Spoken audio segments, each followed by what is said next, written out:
It all started on the 8th of December, 2023, which was a day before his birthday and my birthday. We are birthday mates. We were all in Akwa Ibom because he had a big fanfare in the stadium. Myself, my husband, and a few of his close friends, we went to Akwa Ibom. And at first, we were at Ikot Ekpene. We were in his house in Ikot Ekpene.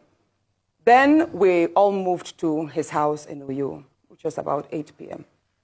And he held my hand and said he wanted to show me around his house. My husband was walking behind us, just 3 of us. We're walking around from room to room. He showed me the beautiful interior. This was done by this, by that, this designer here, he bought this from us. Like, oh, it's beautiful. And then I noticed that he hastened his pace while still holding my hand. And my husband was behind, still on his phone, but he was catching up whenever he could. And then he got to this particular sitting room, and he said, "Do you like my house?" I said, "Of course, sir. Every room, beautiful, nice interior, quality taste." He said, "Now that you're a senator, I'm going to create a time for us to come spend quality moments here. You will enjoy it." At that point, I just pulled away, and I was like, I don't really understand what exactly that meant. But then my husband now, when I turned around, I saw my husband was already near me, and the way my husband looked at me and looked at him, I was beginning to wonder, did he hear part of that inciting statements or not? And then the Senate President, too, I saw that he also had that thought, like, did my husband hear the invitation to treat or not? So then the Senate President now said, "Oh, by the way, let me show you my chapel." He has a chapel in his house as well. So while we were going to the chapel, you know, we walked in silence and all. So that evening, before we left the Senate President's house at about 11 midnight to the 4 points in Ikot Ekpene. And my husband asked me, "Natasha, what did the Senate President whisper to you? What's he telling you?" I thought, should I tell him that he was speaking about bringing me in here at a special time for us to have a good time? Or should I just kill it there, wrap it as if there was nothing?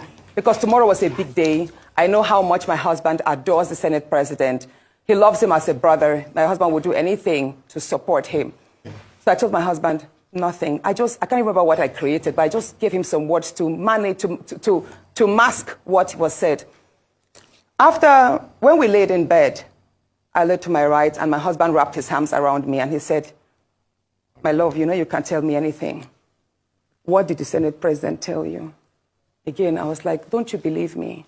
I said, "Nothing. Nothing. Moreover, it's my birthday in a few minutes. Let's just be happy." Then my husband told me he doesn't want to see me travel out of the country alone, and I should not go to the Senate President's house because he has a guest house where many senators do go there, you know, after office to like get approvals and all that. So I told him, okay, no problems. That was it. I thought that was going to be the end. But then,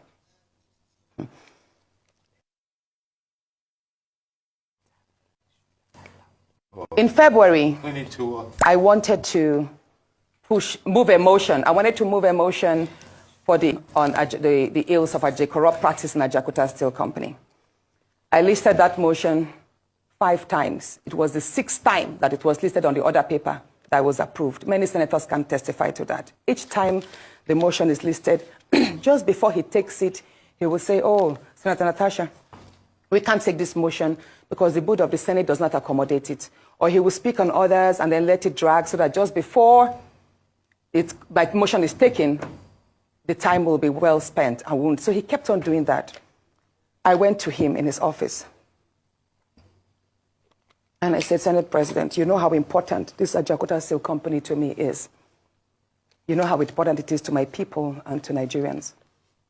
I've noticed that you have stepped down this motion. As a matter of fact, a number of senators told me, go and see him and plead with him so that he would take it." I was like, "Sir, please, why can't you take this motion? It's very important. It's been listed." Then it was listed a 3rd time and stepped down.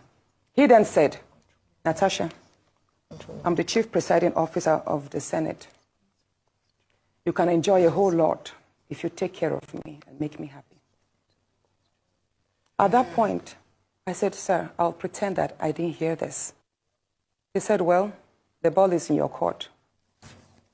I left his office, and when I got home, I told my husband, I didn't tell my husband what happened. I just told my husband, "Please, can you speak to the Senate President to allow my motion scale through? I think I also spoke to the DSP, to the leader, Senator Payme. I spoke to a number of senators that they should please intervene and allow him to laugh. I never told them what happened.